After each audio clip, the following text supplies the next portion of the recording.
ng tagapagsalita ng Philippine National Police na nasa 60,000 lamang daw po ang lahat ng nakiisa sa pagbati po ng ating former president.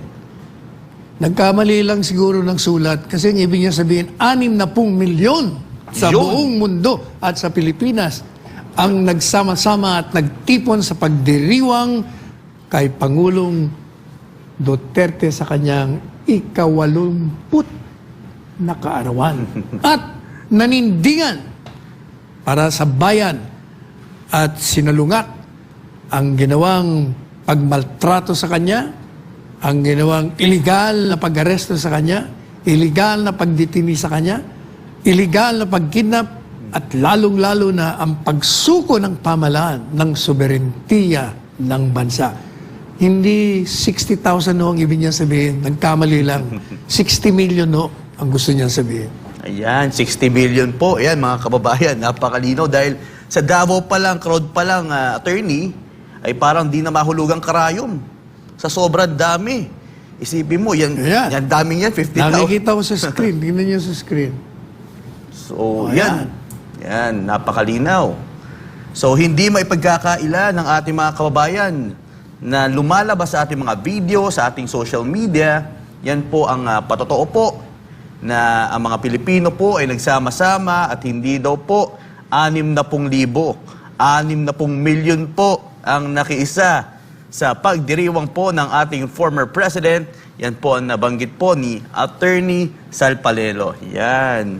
At alam mo, Frank, yes, hindi lang sa Davao, alam nyo, marami yung nagpadala sa akin ng video sa iba't ibang lugar. Sa LA, sa Ireland, sa Dubai. In fact, galing ko ako sa Ormoc City. May malaking rally din doon. Yung grupo nila, Mayor Gomez at Mayor, Congressman Richard Gomez at Mayor Lucy Torres. Doon tayo nag-celebrate, doon tayo nanyaya magsalita. At ubod ng dami. Maniwala kayo. Ipi-play namin bukas kasi ang dami. Hindi natin malaman kung anong uunahin natin. Correct. Sa dami. Yan ang nangyari sa Liwasang Bonifacio, sa Mindiola, sa Paco Arena. Ang dami rin doon. Sa Nueva Ecija, sa Pampanga, sa Baguio. Wala. Kaya yun ang sinasabing 60,000. Nagkamali lang ho talaga siya. Ang ibig niya talaga sabihin, 60 million Filipinos all over the world yan. All over the world. Correct. Kasi, attorney, every city pa lang halos maraming syudad ang talaga naman nag-conduct sila ng kanilang mga rallies. At every syudad is libo-libo. 2,000 mahigit. Ilang city ang mayroon sa Pilipinas? Idadagdag mo pa sa iba't ibang bansa. Kaya nabanatan sila ni Bubi Tiglao sa kanyang kolong kanina. Dahil itong dalawang dyaryo, yung Inquirer sa Philippine Star, sa halip na headline, ibang hinheadline nila. At para pareho pa daw mga sinasabi tungkol sa US yata kung saan yun. Pero wala, inignore nila yung milyong-milyong Pilipino na nagdiwang at nanindigan sa buong mundo. Buong mundo. Sabi ko nga doon sa rally sa Ormoc, never in the history of this country that a president has that kind of following and celebration of his birthday. Wala, tingnan nyo, magmula pa sa Quezon, lahat. Sino pa ba? Osmeña, sino pa? Quirino, Magsaysay, Macapagal, Marcos, Aquino, sino pa? Estrada, Ramos, Cory, lahat yan. Wala. Kahit na birthday ng ating Pangulo ngayon, meron bang ganun? Wala. Duterte lang yun, si Duterte. Bakit? Sapagkat tumalab talaga sa isipan at sa puso ng mga Pilipino ang mga legacy, ang mga itinayo niya. Ang lahat ng mga ginawa niya talagang napamahal siya. Kaya nung ikinulong siya, yan, naglabasan lahat.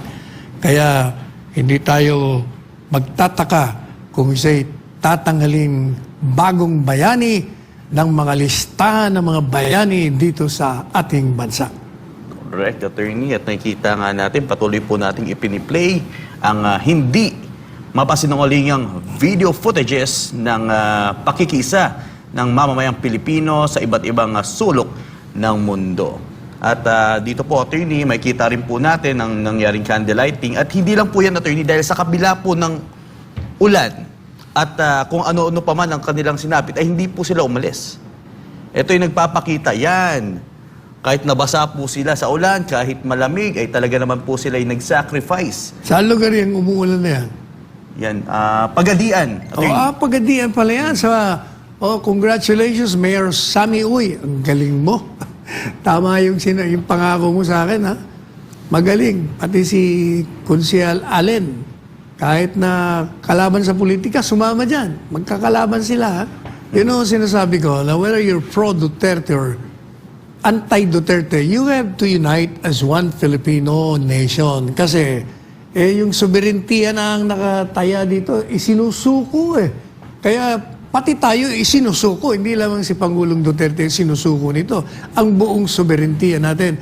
Kaya taon nyo, dyan sa Pagadian, magkakalaban niya sa politika, pero nagsama-sama sila. Napag-unite talaga, attorney. Ibang level talaga ang ginagawa ng ating former president sa mamamayang Pilipino. At meron din po ditong katanungan, Attorney Sal. Ito po, kasunod ng 60,000 umano. Ito po, Attorney Sal, anong masasabi sa pagtaas ng survey ni VP Sara at pagbaba naman ng trust rating ni Bongbong Marcos? Mula sa dating 23%, bumagsak pa sa pinakamababang 14% ang trust rating kay Pangulong Ferdinand Bongbong Marcos Jr. Habang sumirit naman sa 63% ang distrust rating sa kanya, batay sa pinakahuling pahayag ng 2025 first quarter survey ng Publicus Asia. Samantala, si Vice President Sara Duterte na nakitaan ng pag-akyat ng trust rating na mula sa dating 31% ay naging 39% sa pinakahuling survey. Ano po masabi niyo po dito, Attorney Sal? Yan pong ginawang survey ng Publicus, kung saan ay bumagsak ang rating ng Pangulong Marcos Jr. at lumipad naman, paakyat ang rating ng VP Inday Sara, ay hindi na katakataka at inaasahan. Sapagkat yan po, mawalang galang na sa ating kaibigang presidente, that is a handwriting on the wall. Yan po ay nagpapakita na kung hindi po talaga magbago ang inyong mga pamamaraan sa pamamalakad ng ating bansa, maniwala kayo, mauulit ang nangyari sa ating kasaysayan na nakalulungkot, na ayaw nating mangyari, pero mukhang mangyayari pag hindi kayo nagbago, ang pangatlong pag-aalsa ng taong bayan. Sapagat alam po ninyo kasi hindi talaga may iwasan eh. Ang pamahalaan ay nilikha ng taong bayan upang ito'y magbigay sa kanila ng proteksyon at manilbihan sa kanila. Kaya naglukluk sila ng mga kinatawan nila dyan. Naglukluk dyan sa sangay ng ehekutiba, sa sangay ng lehislatura, sa sangay ng huridikatura, upang sila po ay magsilbi at bigyan ng proteksyon. Hindi yung sila pa ang magpapakanulo at magtataksil sa mga sinumpaan nilang oath nung sila ay naging mga public officials. Alam po ninyo, palagi nating sinasabi, nung nagkaroon ng EDSA 1, nagkaroon ng EDSA 2, bumagsak ang ekonomiya natin. Huwag na nating ulitin yan. Kaya we're addressing the people in the government, especially the hierarchy, those who wield political power. Huwag na po kayong maghintay na magkakaroon pa ng 3 EDSA, 3. Tayo'y magkapit-bisig bilang mga Pilipino. Magpatawaran tayo. Kalimutan muna natin ang politika. Para umakyat na ho tayo. Hindi pwedeng palagi tayo nakalugmok. Palagi tayo nagpapalit ng pamahalaan. Walang nangyayari. Palit tayo ng palit. Pag ibang naupo, sinisiraan yung dating nakaupo. Ay wala ko talagang mangyayari sa atin. Ang nakikinabang lang ay yung mga nandyan na humawak ng kapangyarihan, ginagamit ang kapangyarihan nila upang sila'y makinabang ng makinabang at manatili sa kapangyarihan. Attorney, at minsan nga po, Attorney, ay nabanggit po ninyo sa programang ito ay patungkol sa chain of command na nabanggit nyo po na isa sa kapamaraanan para makiisa ang backbone po ng ating gobyerno, which is the Armed Force of the Philippines and security sector, is kinakailangan po nila makita ang power ng masa. Yung dami ng masa nang sa gayon po ay may posibilidad na makiisa dahil ang sinusunod po nila ay ang konstitusyon, which is ang boses po ng bayan. Ano po ba yung mga bagay na para mabigyan linaw o sapat na kapamaraanan para makita po natin na mag-rule po ang gusto ng tao sa bansa? Kaya paulit-ulit ko sinasabi sa programang ito, kahit mga nakaraang taon pa, ang Armed Forces of the Philippines ay itinakdang protektor ng sambayanang Pilipino. At siyang sandatang lakas, nakalulungkot man sabihin, yung kanilang training, iba. Ang training nila ay follow the chain of command. So kahit na illegal ang utos ng nasa taas, pinatutupad ng nasa baba. Kaya nga hindi ba ang panukala ko, dapat ang training nyo ay palaging loyal kayo sa saligang batas, sa batas. At pag ang nakatata sa inyo ay nag-order ng isang illegal na order, sa halip na patuparin nyo yun doon sa pinahuhuli niya, ang hulihin nyo, ang ikalaboso nyo, ibilanggo nyo, isakdal nyo, ay yung nag-utos. O yan po. Yan ang dapat na training, pero mukhang malabo dahil iba ang training. So, anong nangyayari?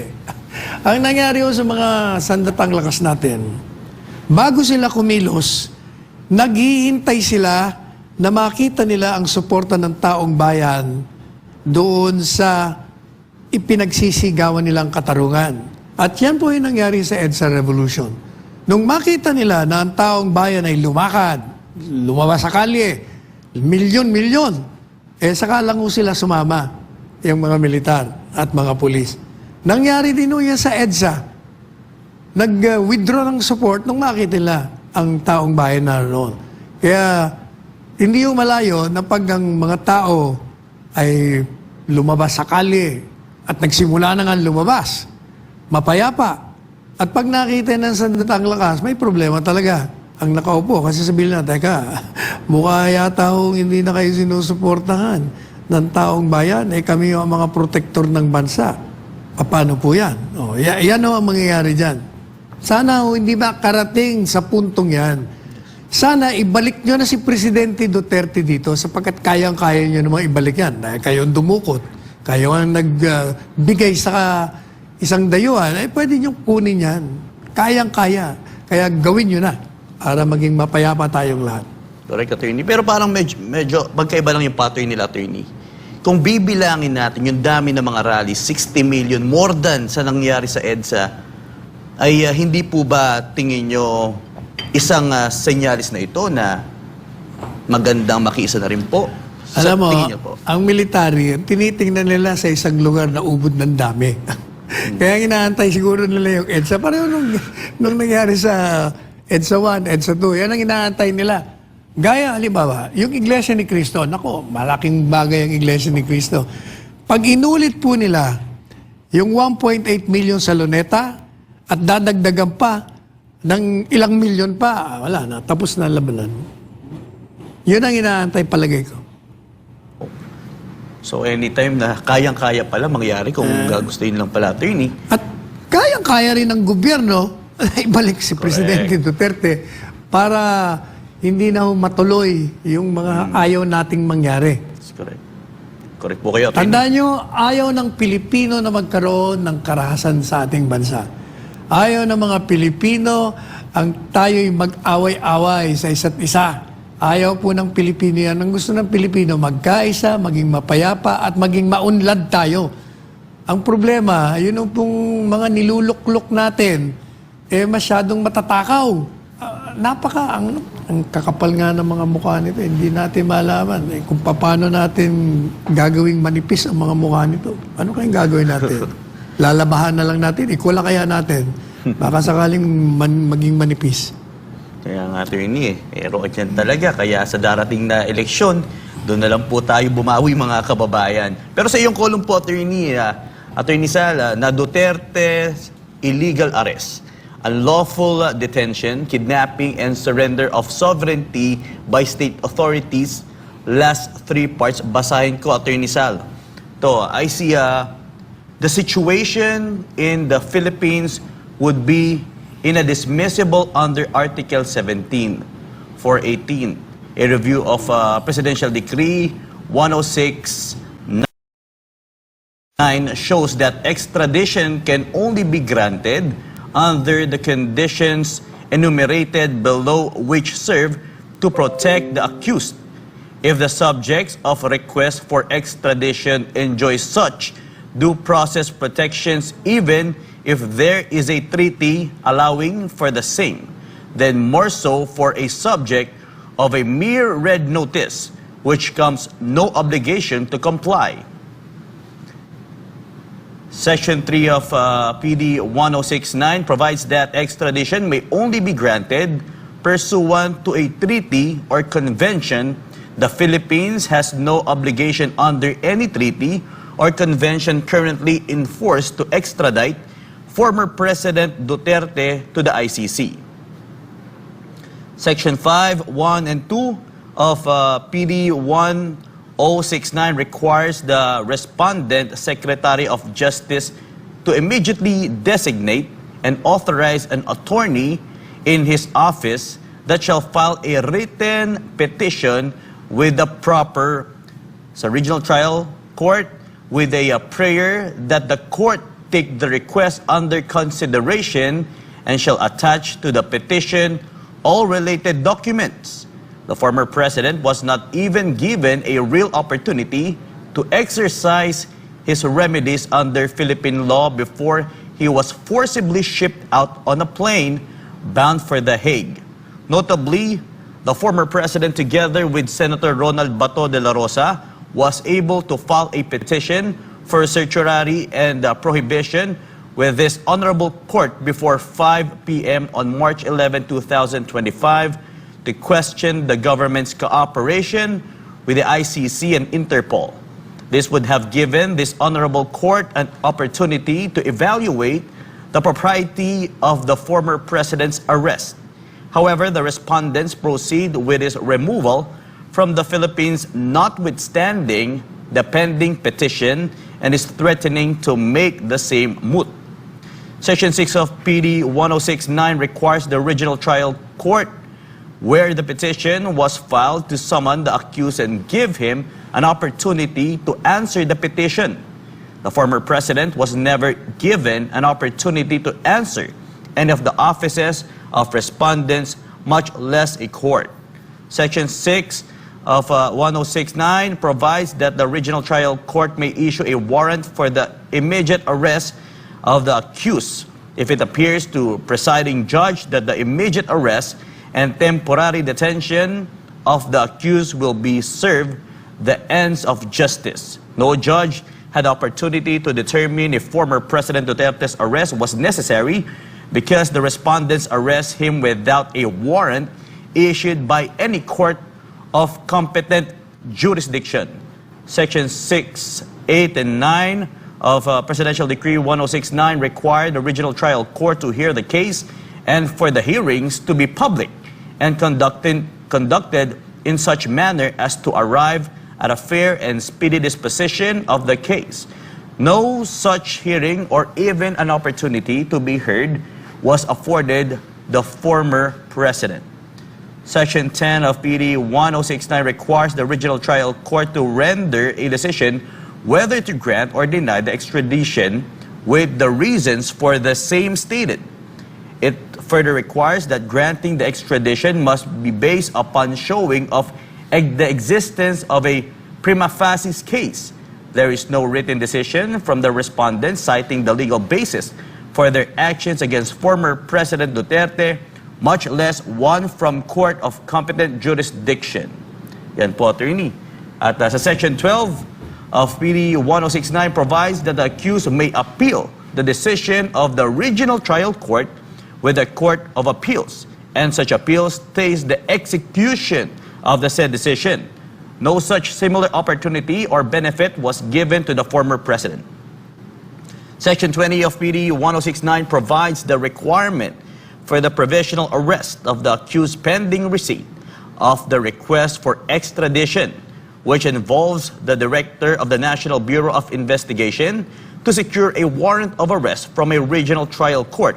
Again, the respondents arrested the former president without a warrant issued by a court of competent jurisdiction.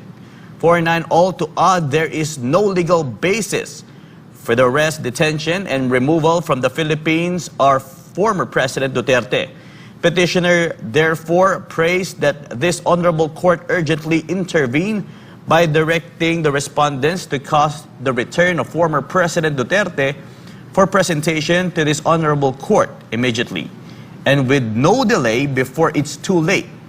Prayer wherefore premises consider the petitioner Veronica A. Duterte on behalf of Rodrigo Duterte respectfully prays that this honorable court grant an instant petition for habeas corpus and issue a writ of habeas corpus commanding respondents Executive Secretary Lucas Bersamin, Secretary Jesus Crispin Remulla, Police General Romel Francisco Marbil, and Nicolas Torre III, and or any persons or any government bodies acting on their behalf to produce the body of Rodrigo Duterte before this honorable court immediately. Sa ating magpapatuloy, And appear before this honorable court and appeal before this honorable court to show cause of the imprisonment or restraint, and make due of the writ together with the date and cause of the arrest and restraint. Other just and equitable reliefs are likewise prayed for. Sa madaling sabi, yung pong binasa ni ni Franco, Yes. ay part 3 ho ng lumabas sa column ng iyong lingkod na sinimulan ho natin 2 weeks ago, part 1, part 2. Yun ho, yung petition for a writ of habeas corpus. Yun pong pangatlong column, the third part of the petition.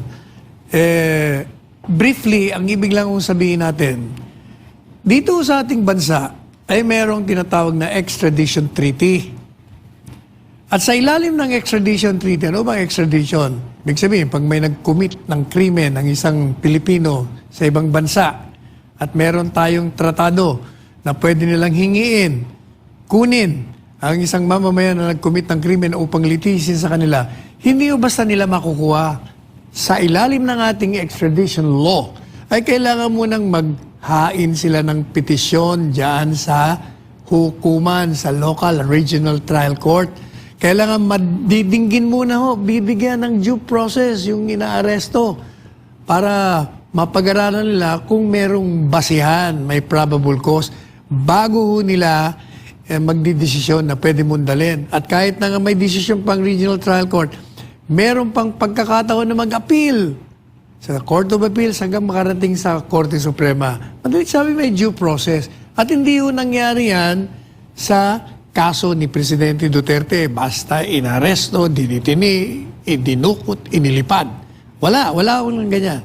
Kaya sinasabi namin sa petisyon, sa kagalang-galang na Korte Suprema, hindi po nila sinunod ito. At kahit po, sabi namin, tingnan nyo pa ang kanilang Rome Statute under Article 59, nakalagay din doon na pag meron silang inisyong warrant of arrest, bago po nila mapatupad yun, yung Pilipinas, dahil gusto kunin nila isang Pilipino, si Presidente Duterte, kailangan, papasok sila sa isang hukuman muna, magpapile din sila. Ang problema, hindi rin nung nangyari yun. Mismo yung Rome Statute, hindi sinunod. Yung batas natin, hindi sinunod. Batas ng Rome Statute, hindi sinunod. Ibig sabihin, illegal ho, mulat sa pool. Kaya yun ho ang petition namin sa Korte Suprema upang madali ang dalhin, ibalik ang Presidente Duterte dito at magpaliwanag sila kung bakit ginawa nila ang illegal na pagdakip, pag-aresto, pagdetini at pagdukot at pagpapakulong sa dayuhang bansa o dayuhang institusyon si Presidente Rodrigo Duterte.